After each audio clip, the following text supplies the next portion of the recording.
Small cap का portfolio बनाया तो मेरा करीबन 35% सालाना रिटर्न मिला। लास्ट ईयर मेरा 42% साल का रिटर्न था, वो सिर्फ स्मॉल कैप से ही हुआ है।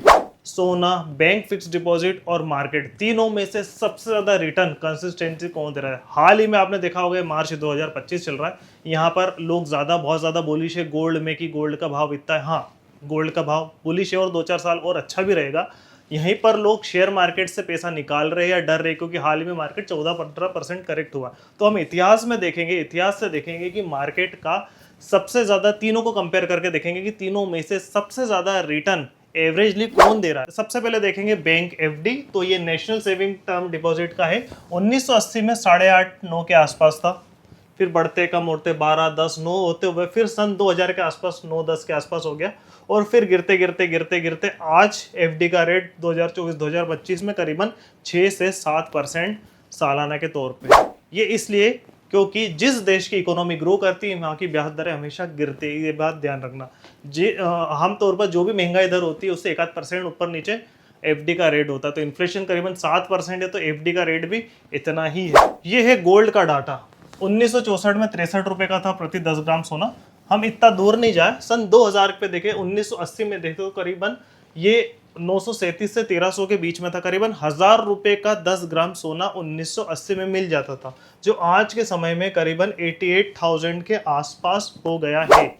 और वही शेयर मार्केट में देखें तो 1980 में 150 रुपए का था, 2000 में 4500 का, और आज का भाव 77500, 77,500 के आसपास है। मतलब 1980, 2000 और 2025, हम इतना लंबा नहीं जाएंगे, बट हाल ही में हमने 20 से 25 साल के बीच में हमने डाटा देखा है। 20 साल का एवरेज रिटर्न देखें, मतलब 1980 से 2000 के बीच में 20 साल का जो रिटर्न देखे तो एफडी ने करीबन 7% के आसपास ही एवरेज रिटर्न दिया है।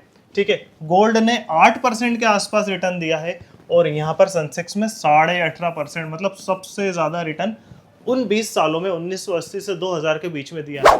वहीं आप देखें 2000 से लेके 2025, करीबन 25 साल के आप एवरेज देखें तो वहीं एफडी ने करीबन 7, 7.5, 8, 7, 7.5, 8 ही दिया है, और गोल्ड ने 12%, 12 से 13% के बीच में दिया है, बट हम 12 लेके चले, और सेंसेक्स ने भी कभी 12% दिया है। ये कंपाउंड इंटरेस्ट है, सालाना रिटर्न। अब यहाँ पर बहुत ज्यादा लोग खुश हो रहे, क्यों? क्योंकि गोल्ड का जो रेट है वो 12.5% सालाना दे रहा है, और सेंसेक्स मार्केट भी 12% के आसपास ही दे रहा है। मतलब देखा जाए तो गोल्ड और मार्केट, शेयर मार्केट एक ही रिटर्न दिया है 25 साल का, अगर सालाना कंपाउंड इंटरेस्ट देखे तो। बट मैं आपको एक बात बता दूं, गोल्ड का जो भाव है हाल ही में 3-4 साल में बढ़ा है, इसलिए इसका रेट बढ़ा हुआ लग रहा है। हाँ, ये बात सही है कि आने वाले 2-4 साल के लिए गोल्ड बहुत अच्छा इन्वेस्टमेंट है। वो लोग जिनको अगर शेयर मार्केट नहीं समझ में आता है तो एफडी से अच्छा तो भैया वो सोना खरीद ले, कैश पे खरीद ले, ब्लैक में खरीद ले, ऑनलाइन खरीद ले, फलाना तरीके से जैसे खरीदना खरीद ले। वो लोग जो कि पैसा प्रिजर्व करना चाहते हैं और जिनको 2-4 साल में काम की जरूरत है उस पैसे की। बाकी एवरेज रिटर्न की बात करें आमतौर पर तो एफडी हमेशा 7% के आसपास ही देगी। महंगाई दर 8 हो गई तो 8% के आसपास, महंगाई दर 4 हो जाएगी तो 4% के आसपास। मतलब महंगाई दर जो इन्फ्लेशन रहता है उसका 1-8% आगे पीछे ही एफडी का रेट घूमता रहता है। गोल्ड का रेट देखें तो ये 8 से 10% के बीच में ही लाइफ टाइम रिटर्न देगा और नहीं देगा। देखिए, गोल्ड हो, शेयर मार्केट हो, एफडी हो, कुछ भी हो, हर चीज का एक स्प्रेड होता है। अगर सोना, उसका अगर 10% का स्प्रेड है और किसी साल उसने 20% रिटर्न दे दिया तो जरूरी नहीं है उसके अगले साल भी वो 20 ही देगा। ऐसा इसलिए क्योंकि उसका स्प्रेड 8 से 10% बना है। वहीं मार्केट 12 से 15% से ज्यादा रिटर्न नहीं दे सकता एवरेजली। अगर इससे ज्यादा रिटर्न दे दिया तो हो सकता आने वाले समय, आपने देखा होगा गोल्ड कुछ साल एक ही भाव पे टिका था। क्यों? क्योंकि वो ओवरफ्लो हो गया था। शंकर शर्मा की एक बहुत अच्छी लेख थ्योरी है, उन्होंने बताया है कि हर एक चीज का जो कि एसिड क्लास है वो रिटर्न देता है, और उसका एक लिमिट होता है कि वो इससे ज्यादा नहीं देगा। अगर 10 लीटर के पानी में, बाल्टी में अगर आप पानी 20 लीटर भरेंगे तो नहीं, वो ओवरफ्लो ही होगा।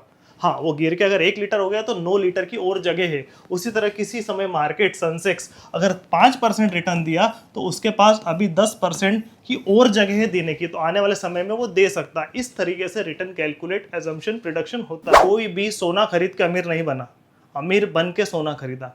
कोई भी प्रॉपर्टी खरीद के अमीर नहीं बना, अमीर बन के प्रॉपर्टी खरीदी। हाँ, हो सकता है कि 100 में से एक जने की, 1000 में से एक जने की किस्मत हो कि भैया उसने एक लाख की जमीन ले ली और पास में से बाईपास निकल गया तो 1 करोड़ की हो गई।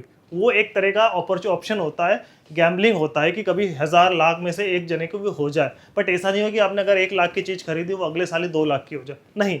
5%, 10%, 20% इतना बढ़ने का है, डबल होने की संभावना ही है। तो वो केस हम एक्सेप्शन रखते हैं। तो अगर आपको भी अगर लंबा पैसा बनाना है, बड़ा पैसा बनाना है, तो वो सिर्फ शेयर मार्केट ही बना के दे सकता हूँ। हाँ, आप ये सोच रहे हैं कि भैया 12% में अगर मुझे सेंसेक्स या निफ्टी रिटर्न देगा मार्केट, तो मैं क्यों पागल जैसा इसमें लगूँ, मैं गोल्ड में लगाऊँ ना। मेरे पास ब्लैक का पैसा है तो खरीद लो, टैक्स का झंझट भी नहीं है, तो साला एक साल में 12.5% टैक्स देना पड़ रहा है, तो मैं क्यों गोल्ड में, क्यों मैं मार्केट में लगूँ, मैं डायरेक्ट इसमें खरीद लूँ। ऐसा नहीं। जनरली ये जो 12% रिटर्न है ये सिर्फ सेंसेक्स का रिटर्न है, मतलब लार्ज कैप का। मैं बात कर रहा हूँ यहाँ पर मार्केट में 3 तरह के कैप होते हैं, वो है लार्ज कैप, मिड कैप और small cap. Large cap generally return 10 से 14% सालाना ही देता है, जिसमें सेंसेक्स, निफ्टी, जितने भी निफ्टी के शेयर से बड़ी कंपनी है वो सब। मिड कैप 12 से 17% एवरेजली रिटर्न देते हैं और स्मॉल कैप 17 से 30% सालाना रिटर्न देते हैं। मतलब इसमें आप देखें, मतलब जितनी कम रिस्क उतना कम रिटर्न, जितनी ज़्यादा रिस्क उतना ज़्यादा रिटर्न, जितना ज़्यादा रिस्क उतना ज़्यादा रिटर्न। तो अगर आप बड़ा पैसा कमाना चाहते हैं तो आपको ज़्यादा रिस्क लेनी ही पड़ेगी। मैंने पर्सनली बहुत ज़्यादा रिस्क, अपनी पूरी संपत्ति लगा के मैंने स्मॉल कैप में लगा के मैंने बड़ा पैसा कमाया। वो लोग जिन्होंने भी शेयर मार्केट से पैसा कमाया, चाहे वो शंकर शर्मा हो, बसंत माहेश्वरी हो, विजय केडिया हो, रामदेव अग्रवाल हो, ये सब लोगों ने जितने भी पैसा कमाया उन सब ने शेयर मार्केट से ही पैसा कमाया और रिस्क लेके ही कमाया। मुझे करीबन 8 साल हो गए शेयर मार्केट में, जिसमें से मेरे 3 से 4 साल तो वेस्ट ही हुए। किसमें? ट्रेडिंग में और एफएनओ में। ट्रेडिंग करता था, एफएनओ करता था, मैं भी टेक्निकल एनालिस्ट हूँ, मुझे भी चार्ट देखना आता, सब करना था। हाँ, क्योंकि आदत है, तो जब भी मैं शेयर खरीदता हूँ तो चार्ट तो खैर खोल के देखता ही हूँ। उससे एक पता लग जाता है कि मार्केट कितने वैल्यूएशन पे तो नहीं, बट हाँ उससे ये पता लग जाता है कि मार्केट कितना ओवर सोल्ड है, ओवर वैल्यू है, कि कितना सस्ता या महंगा, कुछ एक अनुमान पता लग जाता है उससे। मेरे 4 या 5 साल इन्वेस्टिंग में गए, मैंने रिसर्च करी बहुत, मैंने शंकर शर्मा के इंटरव्यू देखे, मैंने बसंत माहेश्वरी जी के इंटरव्यू देखे, विजय केडिया को देखा, कंपाउंड इंटरेस्ट को समझा। उसके बाद मैंने अपना पोर्टफोलियो बनाया और मुझे रिटर्न मिला। तो आखिरी के 6 से 8 साल में ही मेरा सबसे ज़्यादा रिटर्न बना। और मेरा रिटर्न पहले बनता था सिर्फ 10 से 15%, क्योंकि मैं लार्ज कैप में ही लगाता था, वो शेयर ही खरीदता था जो सिर्फ निफ्टी 50 के अंदर होते थे। 10-15 स्टॉक का एक पोर्टफोलियो रहता था, तो मुझे एवरेजली 10 से 15% होता है। तो जैसे ही मैंने वो शिफ्ट करा, शंकर शर्मा, बसंत माहेश्वरी की इनकी राय लेना रखी और फंडामेंटल एनालिसिस करना लगा, स्टॉक के बारे में सर्च करने लगा, top line, bottom line, quarterly result, ROE, ROC, cash flow, ये सब देख देख के मैंने स्मॉल कैप का पोर्टफोलियो बनाया। तो मेरा करीबन 35% सालाना रिटर्न मिला। लास्ट ईयर मेरा 42% साल का रिटर्न था, वो सिर्फ स्मॉल कैप से ही हुआ है। तो मेरा पैसा जब स्मॉल कैप से बन सकता है, लोगों का पैसा स्मॉल कैप के बन सकता है, तो डेफिनेटली आपका भी बन सकता है। 2017 में सिर्फ 1000 रुपये मैंने शेयर मार्केट में लगाए थे। उसके बाद मैं लगाता गया, ऐसा नहीं कि 1000 ही लगाए।